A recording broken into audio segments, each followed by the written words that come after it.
Friends, എല്ലാവർക്കും നമസ്കാരം. നിങ്ങളേവരും കാത്തിരിക്കുന്ന നയനയുടെയും ആദർശിന്റെയും ഇന്നത്തെ വിശേഷത്തിലേക്ക് എല്ലാ കൂട്ടുകാർക്കും സ്വാഗതം. എല്ലാവർക്കും നല്ലൊരു ദിവസം ആശംസിച്ചുകൊണ്ട് തന്നെ നമുക്ക് ഇന്നത്തെ സൂപ്പർ ഹിറ്റ് വിശേഷത്തിലേക്ക് കടന്നാൽ. അപ്പൊ അതിനു മുമ്പായിട്ട് ആരെങ്കിലും നമ്മുടെ ഈ ചാനൽ ആദ്യമായിട്ട് കാണുന്നുണ്ടെങ്കിൽ ഇതുവരെ സബ്സ്ക്രൈബ് ഒന്നും ചെയ്തു വെച്ചിട്ടില്ലെങ്കിൽ തീർച്ചയായിട്ടും ഒന്ന് സബ്സ്ക്രൈബ് ചെയ്തു വെച്ചോളൂ കേട്ടോ.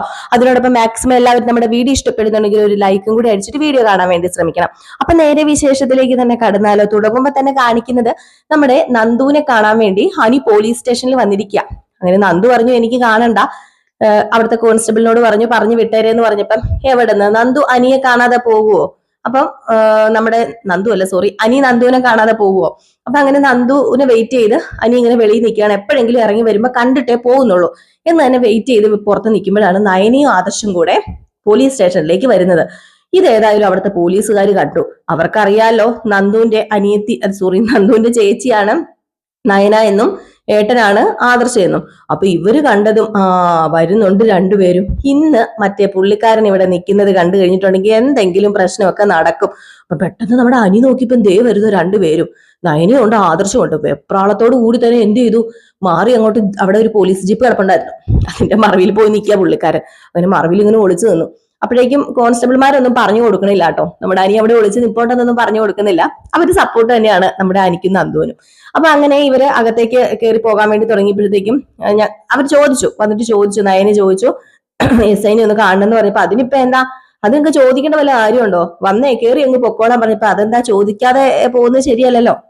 ഇവിടുത്തെ സ്ഥലം SIനെ കാണണമെങ്കിൽ ചോദിച്ചിട്ടൊക്കെ അല്ലേ പോണ്ടേ സാറേ എന്ന് പറഞ്ഞപ്പോഴത്തേക്ക് അതിനൊന്നും കുഴപ്പമൊന്നുമില്ല, നിങ്ങൾക്ക് എപ്പോ വേണമെങ്കിലും പോകാം, നിങ്ങൾക്ക് എപ്പോ വേണമെങ്കിലും കാണാം, അതിന് ചോദ്യവും പറച്ചിലൊന്നും വേണ്ട, കേറിപ്പോ, നിങ്ങൾ ആരാണെന്ന് ഞങ്ങൾക്ക് വ്യക്തമായിട്ട് അറിയാം. നന്ദു എന്നല്ല കേട്ടോ, സോറി, നന്ദന എന്നാണ് പോലീസുകാർ വിളിക്കുന്നത്, കോൺസ്റ്റബിൾസ് ഒക്കെ പറയുന്നത്. അപ്പൊ നന്ദന സാറിന്റെ ചേച്ചിയും അതുപോലെ തന്നെ ചേച്ചിയുടെ ഭർത്താവും അല്ലേ, നിങ്ങളെ ആർക്കാ അറിയാൻ മേലാന്നത്, വാന്നേ അകത്തേക്ക് കയറിപ്പോ, അവിടെ ഇരിപ്പുണ്ട്, നിങ്ങൾ ചെന്ന് സംസാരിക്കാനൊക്കെ പറയുന്നു. അങ്ങനെ ഇവർ അകത്തേക്ക് കയറിപ്പോയി. അയ്യോ, നമ്മുടെ അനിർഹാവോ രക്ഷപ്പെട്ടു എന്ന മട്ടിൽ ഇങ്ങനെ നിൽക്കാം. ഇപ്പൊ പോലീസുകാരന്മാര് പറയുന്നുണ്ടേ, ഇന്ന് ആ പയ്യനെ എങ്ങാനും കാണുമായിരുന്നെങ്കിൽ ഇവിടെ ഒരു പുകില് നടന്നേനെ. എന്നിട്ട് എന്താ സാറ് പറഞ്ഞു കൊടുക്കാത്തത് എന്ന് വേറൊരു പോലീസ് ചോദിക്കുമ്പോ പോട്ടെന്ന് അങ്ങ് വിട്ട് കളഞ്ഞേക്കാം, എന്തിനാ വെറുതെ പറഞ്ഞു കൊടുക്കുന്നത്, അവര് തമ്മിൽ നല്ല ടേംസിലാ പോകുന്നത്. ഈ നന്ദന സാർ ഉണ്ടല്ലോ, ആകെപ്പാടെ പൂച്ചക്കുട്ടിയെ പോലെ പതുങ്ങി നിൽക്കുന്നത് ആ അനി സാറിന്റെ മുമ്പിലാ. പിന്നെ അനന്തപുരി തറവാട്ടിലെ പയ്യനല്ലേ, വെറുതെ എന്തിനാ നമ്മൾ പൊല്ലാപ്പെല്ലാം കൂടെ എടുത്ത് വെക്കണം, അതിന്റെ കാര്യമുണ്ടോ? ഒരു കാര്യമില്ല. ഏതായാലും അവര് കാണുമോ, സംസാരിക്കുമോ, എന്ത് വെച്ചാൽ ചെയ്തോട്ടെ എന്നൊക്കെ പറയാണ്. ഈ സമയത്ത് നയനിയും ആദർശവും കൂടെ നന്ദുവിന്റെ അടുത്തേക്ക് വന്നത് വേറൊന്നിനുമല്ല, അവര് വന്നത് നമ്മുടെ AM ജ്വല്ലറിയുടെ പിന്നിൽ പ്രവർത്തിക്കുന്നവരെ കണ്ടുപിടിക്കാനൊക്കെ നന്ദുവിനെ ഏൽപ്പിച്ചിട്ടുണ്ടല്ലോ. അപ്പൊ അവിടെ നിങ്ങാണ്ട് ഒരു സ്വർണ്ണപ്പണിക്കാരനുണ്ടല്ലോ, ഇവരുടെ കൂടെ തന്നെ നിന്ന് ഇവര് ചതിച്ച ഒരു സ്വർണ്ണപ്പണിക്കാരന്റെ ഒരു ഇടനിലക്കാരനുണ്ട്. അപ്പം ആ പുള്ളിക്കാരനെ ആ പോലീസ് സ്റ്റേഷനിൽ പിടിച്ച് ചോദ്യം ചെയ്തുകൊണ്ടിരിക്കുകയാണ്. അപ്പൊ എന്തെങ്കിലും വിവരം കിട്ടിയോ എന്ന് അറിയാൻ വേണ്ടിയാട്ടോ വന്നത്. പക്ഷേ നമ്മുടെ നന്ദു പറയുന്നുണ്ട്, ഒരു വിവരവും കിട്ടിയില്ല ആദർശേട്ടാ, ഒരു ഐഡിയയും കിട്ടുന്നില്ല.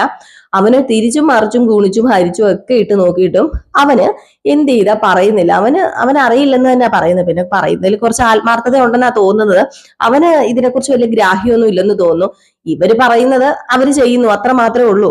ഇതിന്റെ പുറകിൽ ആരാന്നോ മുമ്പിൽ ആരാന്നൊന്നും ഇവന്മാർക്ക് നോക്കേണ്ട കാര്യമില്ലല്ലോ.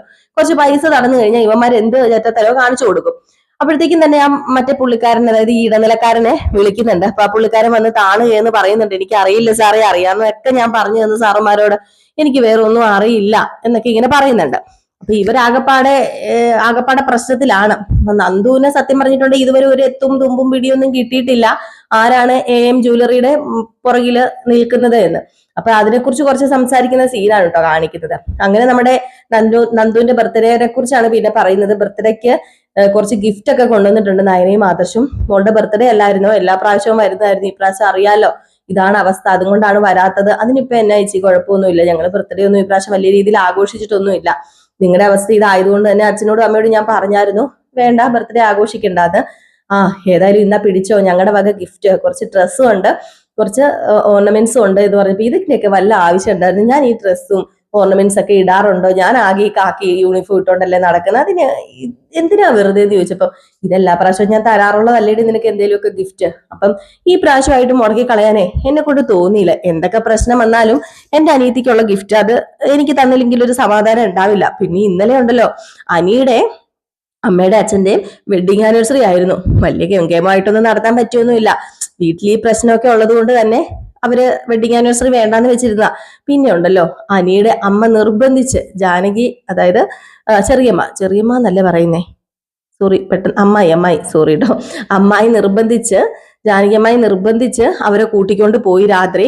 എന്നിട്ട് പുറത്തുനിന്ന് അങ്ങാണ്ട് അവര് കുറച്ച് ഫുഡൊക്കെ കഴിച്ചതേ ഉള്ളൂ, വേറെ ഒന്നും നടന്നൊന്നും ഇല്ല എന്ന് പറഞ്ഞപ്പം പെട്ടെന്ന് നമ്മുടെ നന്ദുവിന് പിടികിട്ടി കേട്ടോ. അപ്പൊ രാത്രി വരാതിരുന്ന കാരണം അങ്ങനെ പെട്ടു നിന്നൊരവസ്ഥയായിരുന്നു നമ്മുടെ അനിയെന്ന്.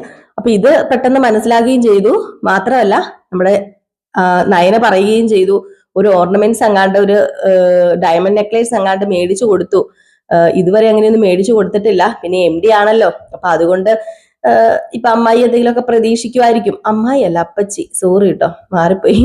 അപ്പച്ചി എന്നല്ലേ വിളിക്കുന്നത്? അപ്പച്ചിയാണോ അമ്മായി അല്ലേ? അപ്പച്ചിയാണോ അമ്മായിയാണോ? എന്തെങ്കിലും ആട്ടെ, നമുക്ക് ജാനകി എന്നങ്ങ് പറയാം. പെട്ടെന്ന് അങ്ങ് പേരങ്ങോട്ട് കിട്ടുന്നില്ലെന്നേ മറന്നു. ഈ എല്ലാ കഥകളും പറയുന്നതിന്റെ ഇടയ്ക്കൊക്കെ ചിലപ്പോൾ പേരൊക്കെ അങ്ങോട്ടും ഇങ്ങോട്ടും ഒന്ന് മാറിപ്പോകും കേട്ടോ. ഒന്ന് ക്ഷമിച്ചേക്കണേ, പേരും അങ്ങനെയൊക്കെ മാറിപ്പോകുന്നു, ക്ഷമിച്ചേക്കണം കേട്ടോ. കഥ നിങ്ങൾക്ക് മനസ്സിലാവുന്നുണ്ടല്ലോ. അപ്പൊ അങ്ങനെ നമ്മുടെ ജാനകിയുടെയും അതുപോലെ അജയന്റെ ഒക്കെ കാര്യം പറഞ്ഞു കഴിഞ്ഞപ്പോഴത്തേക്ക് ഏകദേശം കാര്യം പിടികിട്ടി നമ്മുടെ നന്ദൂന്. അയ്യോ, അപ്പൊ ഞാൻ വെറുതെ അവനെ സംശയിച്ചതാണല്ലോ, വെറുതെ അവനെ തെറ്റിദ്ധരിച്ചതാണല്ലോ എന്ന് ഇങ്ങനെ മനസ്സിലാലോചിക്കുന്നുണ്ട്. ഈ സമയത്ത് ആദർശം നയനെ അങ്ങ് പോവുകയാണ്. പിന്നെ കാണുന്ന സീൻ എന്ന് പറഞ്ഞാൽ നമ്മുടെ അനിയെ അകത്തേക്ക് വിളിക്കുന്നതാണ്. അപ്പൊ അനിയെ അകത്തേക്ക് വിളിച്ച് കയറ്റി നന്ദു ഒരുപാട് സോറി പറയാണ് കേട്ടോ. അപ്പം ആ കാര്യം അതിനോടൊപ്പം തന്നെ നമ്മുടെ അനി ഒരു വോയിസ് അയച്ചായിരുന്നു. ആ വോയിസും കൂടെ കേട്ട് കഴിഞ്ഞപ്പോഴത്തേക്കും നമ്മുടെ നന്ദുവിന്റെ കൺട്രോൾ പോയി. അപ്പോഴാണ് അകത്തേക്ക് വിളിക്കുന്നത്. ആ വോയിസിന് മുഴുവനുള്ളത് ആ ഡയമണ്ട് നെക്ലേസ് നമ്മുടെ നന്ദുവിന് മേടിച്ചതാണെന്നും ആ ഒരു സാഹചര്യത്തിൽ എനിക്ക് വരാൻ പറ്റിയില്ല, എന്നോട് ക്ഷമിക്കണം എന്നും ഒക്കെയാ. പിന്നെ അകത്തേക്ക് കയറി വന്നു, പോലീസ് സ്റ്റേഷനകത്തേക്ക് കയറി വന്നു. പിന്നെ ഇവരുടെ സ്നേഹപ്രകടനവും കെട്ടിപ്പിടുത്തവും ഒരു ഉമ്മവയ്ക്കലും ഒക്കെ ആയിരുന്നു. അപ്പൊ പരിസ്ഥിതി മറന്ന് പെരുമാറരുതേ അനി എന്നൊക്കെ പറയുന്നൊക്കെ ഉണ്ട്. അപ്പം എനിക്ക് എന്റെ പെണ്ണിന് ഉമ്മ വെക്കുന്നതിന് ഇപ്പൊ എന്താ കുഴപ്പമിരിക്കുന്നത്? ഏതായാലും നമുക്ക് 2 പ്രാവശ്യം ഇപ്പൊ നമ്മൾ കൂടാൻ വേണ്ടി ഇരുന്നു, അത് രണ്ടും നടന്നില്ല. എന്നാ പിന്നെ നമുക്ക് ഇന്ന് നൈറ്റ് ഒരു ഡിന്നർ ആകാം എന്നൊക്കെ പറഞ്ഞ് അവര് തീരുമാനിച്ചിട്ടാണ് അവിടെ നിന്ന് ഇറങ്ങുന്നത്. നമ്മുടെ അനി അവിടെ നിന്ന് പോകുന്നത്. അപ്പൊ ഇവര് ഒരുമിച്ച് ഒരു ഡിന്നറൊക്കെ കഴിച്ച് ഇവരുടെ ഒരു സന്തോഷ നിമിഷം അങ്ങ് പങ്കുവെക്കാന്നൊക്കെ പറഞ്ഞുകൊണ്ട് ഇവര് അങ്ങ് ഇറങ്ങി പോവുകയാണ്. ഇവരല്ല, നമ്മുടെ അനി അങ്ങ് ഇറങ്ങി പോവുകയാണ്. സന്തോഷമായി, അവരുടെ വഴക്കും അടിയും ഇടിയും പ്രശ്നങ്ങളൊക്കെ മാറി. ഏതായാലും ഇത് കഴിഞ്ഞ് പിന്നെ കാണിക്കുന്ന സീൻ എന്ന് പറഞ്ഞാല് നമ്മുടെ നരസിംഹം ഉണ്ടല്ലോ, അതായത് നവീനിന്റെ മുത്തച്ഛൻ നമ്മുടെ മൂർത്തി മുത്തച്ഛനെ വിളിക്കുകയാണ്. അങ്ങനെ മൂർത്തി മുത്തച്ഛൻ ഫോൺ എടുത്തിട്ട് ഹലോ നരസിംഹം, പറ, കുറച്ച് ദിവസം ആയാലും വിളിച്ചിട്ട്, എന്തുകൊണ്ട് വിശേഷം എന്നൊക്കെ ചോദിക്കുമ്പോ അത് പിന്നെ ഞാൻ പറയുന്ന കാര്യം കേട്ടാല് എന്ത് വിചാരിക്കും, എന്ത് പറയും, എന്ത് മറുപടി തരുന്നെന്നും എനിക്ക് അറിയില്ല. ഏതായാലും പറയാതിരിക്കാൻ വയ്യ. അപ്പൊ ഏതായാലും ഞാൻ പറയാൻ പോവുകയാണ്. നമ്മുടെ അവന്തിക ഉണ്ടല്ലോ, അവന്തികേനെ കൊണ്ട് നിങ്ങൾക്ക് താല്പര്യം ഉണ്ടെങ്കിൽ നവീന്റെ വിവാഹം, അതും അവന്തികയും നവീനും തമ്മിലുള്ള ഒരു വിവാഹം നടത്തിയാലോ? കാരണം ഒത്തിരി നാളായി നമ്മൾ ഒരു ഫാമിലി ഫ്രണ്ട് തന്നെയാണ്. അപ്പൊ ഇതിനോടുകൂടി നമുക്കൊരു ബന്ധം പുതുക്കാനും, ഒരു ബന്ധം ഉണ്ടാക്കാനും സാധിക്കുമല്ലോ. അപ്പൊ അതുകൊണ്ട് എന്താണ് മൂർത്തി മുത്തശ്ശന്റെ അഭിപ്രായം, മൂർത്തി സാറിന്റെ അഭിപ്രായം എന്താണെന്ന് നമ്മുടെ നരസിംഹം ചോദിച്ചു കഴിയുമ്പോഴത്തേക്കും മൂർത്തി പറയുന്നുണ്ട്, അതിനിപ്പോ എന്താ, നല്ല കാര്യമല്ലേ, അവന്തികയും നവീനും തമ്മിലുള്ള വിവാഹം നടത്തുന്നതിന് ഞങ്ങൾക്ക് സന്തോഷമേ ഉള്ളൂ എന്ന് പറഞ്ഞപ്പം ഏതായാലും ഞങ്ങൾ മോനോട് കാര്യങ്ങളൊന്നും പറഞ്ഞിട്ടില്ല, അവർക്കും കൂടി ഇഷ്ടപ്പെടുകയാണെങ്കിൽ ഈ വിവാഹം അങ്ങ് ഉറപ്പിക്കാല്ലേ. പിന്നെ ഉറപ്പിക്കുന്നതിന് ഇപ്പൊ എന്താ എന്റെ നരസിംഹം, അതിനിപ്പോ ഉറപ്പിക്കാലോ. പിന്നെ അറിയാലോ, ഒരു കടപ്പാട് എപ്പോഴും ഞങ്ങൾക്ക് നവീനോടുണ്ട്. നവീൻ കാരണമാണ് ഈ കുടുംബത്തിലെ എല്ലാവരും കോടതിയും ജയിലും ഒക്കെ കയറാതെ ഇപ്പൊ രക്ഷപ്പെട്ടിരിക്കുന്നത്, അവൻ കാരണോ. അപ്പൊ അവനോട് ഞങ്ങൾക്കൊരു എന്താ പറയാ, ഇപ്പം ഒരു കടപ്പാടുണ്ട്. കടപ്പാട് കൊണ്ട് മാത്രമല്ല, അവന് ഞങ്ങൾക്ക് എല്ലാവർക്കും ഇഷ്ടം, അവൻ നല്ല പയ്യനല്ലേ. എന്നാ പിന്നെ നാളെ തന്നെ ഞങ്ങൾ അങ്ങോട്ടേക്ക് വരട്ടെ. നാളെയോ ഇന്നോ എപ്പോഴാണെന്ന് വെച്ചാൽ ഇങ്ങോട്ടേക്ക് പോന്നോ, കുഴപ്പമില്ലെന്നേ എന്നൊക്കെ പറയാണ്. അപ്പൊ അവന്തികനെ കൊണ്ട് നമ്മുടെ നവീനെ കെട്ടിക്കാൻ വേണ്ടിയാണ് ഇവരുടെ തീരുമാനം. നവീനാണെങ്കിലോ നമ്മുടെ നന്ദുവിനെയും മതി. ഇതിപ്പോ വലിയ പ്രശ്നത്തിലാവുന്നാ തോന്നുന്നത്. ആകെ മൊത്തം മിക്കവാറും ചക്കപ്പുഴുക്ക് പോലെ കുഴഞ്ഞു മറിയാൻ ചാൻസ് ഉണ്ട്. ഏതായാലും ഈ വിവരം നമ്മുടെ നരസിംഹം നവീനോട് പറയണം. അപ്പൊ നവീനോട് പറഞ്ഞു, നമുക്കൊരു സ്ഥലം വരെ പോകണം, നീ റെഡിയാകണം, നമുക്കൊരു സ്ഥലം വരെ പോകാനുണ്ട്. ഇപ്പൊ എവിടെ പോകാനാ? നിന്റെ അമ്മേനെയും കൂട്ടി ഒരു സ്ഥലം വരെ പോകണം.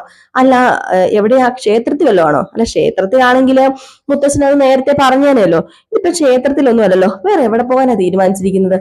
അതെവിടെയാണെങ്കിലും ഇപ്പം നീ ഇപ്പൊ അത് തൽക്കാലം അറിയേണ്ട ആവശ്യമില്ല, നീ ചെല്ലും പറഞ്ഞാൽ മതി. ഇപ്പൊ ഇനി വല്ല പെണ്ണ് കാണാൻ പോകാമല്ലോ ആണോ? എനിക്ക് നേരത്തെ മുൻകൂട്ടി ഒന്ന് പറയണേ. ഞാനൊരു കാര്യം പറയാം, എനിക്കും ഇഷ്ടപ്പെട്ടാൽ മാത്രമേ ഞാൻ വിവാഹം കഴിക്കത്തുള്ളൂ.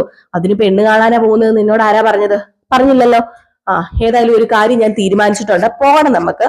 ഏതായാലും നിന്റെ അമ്മേനെയും കൂട്ടി പോകാൻ തന്നെയാ തീരുമാനിച്ചേക്കുന്നെന്ന് പറഞ്ഞിട്ടുണ്ട്. ഇത് കേട്ട് കഴിയുമ്പോഴത്തേക്കും നമ്മുടെ നവീൻ വല്ലാത്തൊരവസ്ഥയിലാണ്. നവീന് താല്പര്യം നന്ദൂനി ആണല്ലോ. ഏതായാലും എന്തായി തീരുമെന്ന് ദൈവം തമ്പുരാനെ അറിയത്തുള്ളൂ. ഇനി അവന്തികയ്ക്ക് ഇഷ്ടപ്പെടുമോ അറിയില്ല. ചിലപ്പം അവന്തികയ്ക്ക് ഇഷ്ടപ്പെടാൻ ചാൻസ് ഉണ്ട്. ഇവരും വലിയ കുടുംബക്കാരും തറവാട്ടുകാരും ഒക്കെ ആണല്ലോ, ഈ നരസിംഹവും അതുപോലെ തന്നെ നമ്മുടെ നവീനും ഒക്കെ. നവീൻ ആരും ആഗ്രഹിക്കാത്ത നല്ലൊരു ജോബ് ഉണ്ട്, അതുപോലെ തന്നെ അവർ വലിയ കുടുംബക്കാരാണ്. പ്രത്യേകിച്ച് നമ്മുടെ അവന്തിക അവന്തികയ്ക്ക് വേണ്ടാന്ന് പറയാൻ പ്രത്യേകിച്ച് കാരണങ്ങളൊന്നുമില്ല. അപ്പൊ അവന്തിക ഇതിന് സമ്മതിക്കുകയും ചെയ്യും. പക്ഷേ നമ്മുടെ വക്കീല് നവീൻ എന്ത് പറയും, എന്തായി തീരും എന്നൊക്കെ കാത്തിരുന്ന് തന്നെ കാണാം. മാത്രമല്ല നമ്മുടെ അനി ഭയങ്കര സപ്പോർട്ടായിരിക്കും കേട്ടോ. അനിക്കാണെങ്കിൽ പിന്നെ കെട്ടിച്ചു കൊടുത്താൽ മതിയെന്നേ ഉള്ളൂ നമ്മുടെ അവന്തികനെ അങ്ങോട്ട്. കാരണം ശല്യം ഒഴിഞ്ഞു കിട്ടൂലോ, തന്തുവിന്റെ പുറകെ നടക്കത്തില്ലല്ലോ. അപ്പം അങ്ങനെ കുറച്ച് സീനുകളൊക്കെ കാണിക്കുന്നുണ്ടേ.